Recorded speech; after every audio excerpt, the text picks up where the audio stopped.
सभापति महोदय, बहुत बहुत धन्यवाद। मैं अपनी बातें 2-3 मिनट में केवल खत्म करूंगा। केवल मुख्य बिंदु मैं लेने वाला हूं।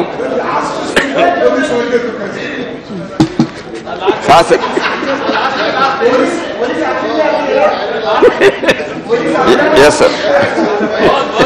एक तो सर मैं ये बताना चाहता था कि महाभारत के जमाने से इस उत्तर पूर्व भारत का अपने जो मेनलैंड जिसको कहते हैं उससे इसका संबंध रहा। और जिन लोगों ने महाभारत पढ़ा होगा, आदरणीय तथागत जी बोल रहे थे, इसलिए मैं बोलना चाहता हूं। अर्जुन का विवाह चित्रांगदा से हुआ था मणिपुर से, और वहां पर काफी दिन रहे थे। और उसके बाद ये जो नाम है, अरुणाचल है, मणिपुर है, मेघालय है, त्रिपुरा है, ब्रह्मपुत्र, ये नाम बताते हैं कि कल्चरली सांस्कृतिक रूप से भारत का एक बहुत ही अभिन्न अंग रहा है पहले से।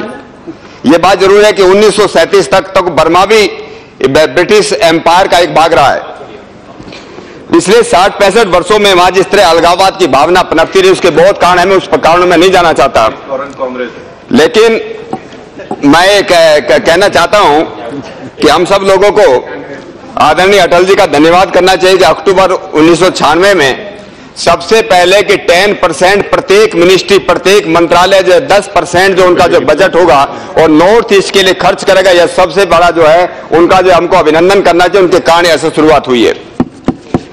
नंबर 2, आज जो है आसाम को अगर छोड़ दें, पूरे के पूरे रीजन को, जिसको हम कहते हैं कि मोस्ट एजुकेटेड रीजन अपने देश के अंदर उसको माना जाता है। मुझे लगता है कि उसका इन्फेंट मोर्टेलिटी रेट भी वहां ऑलमोस्ट सबसे कम उस क्षेत्र के अंदर है। और अभी जिस प्रकार से आजकल की सरकार के अंदर, जब से माननीय मोदी जी इस देश के प्रधानमंत्री बने हैं, तब से प्रत्येक मिनिस्टर, प्रत्येक हमारा जो मंत्री है, वो कम से कम मुझे लगता है 15 दिन में एक बार उत्तर पूर्व का दौरा करता है। ये पहले आज तक कभी हुआ नहीं है। और इस प्रकार से 2016 और 17 के अंदर 33,000 करोड़ से ज्यादा उत्तर पूर्व भारत के लिए जो ग्रांट की है, उसका हम सब लोग जो है, मैं उसके विशेष उसका समर्थन करता हूं। मैं कुछ मुद्दे हैं जो मुद्दे में मैं आपके सामने रखना चाहता हूं, हाउस के सामने रखना चाहता हूं। एक तो जो अपना नॉन लैप्सेबल जो सेंट्रल पूल ऑफ रिसोर्सेज है, मैं माननीय मंत्री जी से भी निवेदन करूंगा कि उसका ठीक से मॉनिटरिंग किया जाए। उसका जो पैसा है वो वास्तव पूल में चला जाता है, लेकिन ठीक से वो जा रहा है पैसा।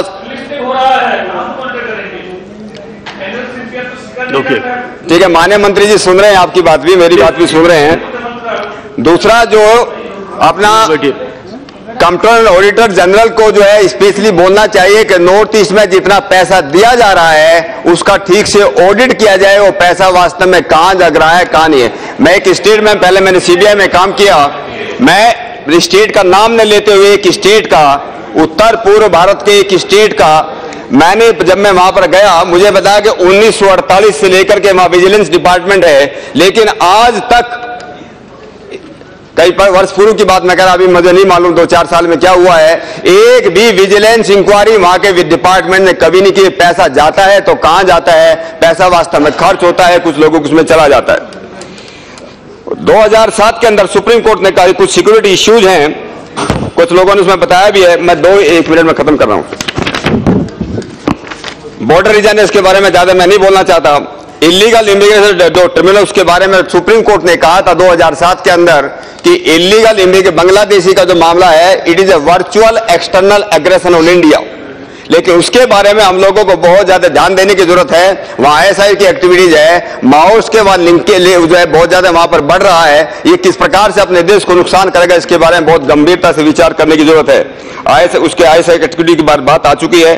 ड्रग्स और नार्कोटिक्स अगर बाहर से आ सकते हैं या हमारे देश से उधर जा सकते हैं, तो हथियार और एक्सप्लोजिव भी वहां से आ सकते हैं, क्योंकि वहां पर ये नेटवर्किंग इस प्रकार का चल रहा है। उसको ध्यान देने की जरूरत है। इस उत्तर पूर्व भारत को इंटीग्रेट करने के लिए इस बात की जरूरत है कि पहले, वैसे भारत सरकार ने अभी किया है, लेकिन engineering college, medical college, management college, वहां पर भी 50% जो अपने मेनलैंड के बच्चे वहां जाकर पढ़ सकें, कोई आपस में मिल सकें। इसी प्रकार से वहां के बच्चों को जो है और ज्यादा सीट जो है मेनलैंड में उसको दी जाए। और इंफ्रास्ट्रक्चर के बारे में सब लोगों ने बात की है, चाहे एयरपोर्ट की बात हो, ट्रेन की बात हो, रोड की बात हो। और एक ब्रह्मपुत्र के बारे में ये ब्रह्मपुत्र के बारे में इस बात को, उसका इतना पानी जब ब्रह्मपुत्र से बहता है, इस पानी को हम किस तरह से ठीक से यूज कर सकते हैं और बाढ़ के विनाश से उस क्षेत्र को कैसे बचा सकते हैं, अगर हम लोगों ने किया तो निश्चित रूप से उत्तर पूर्व भारत का विकास ठीक है। बहुत बहुत धन्यवाद। Thank you.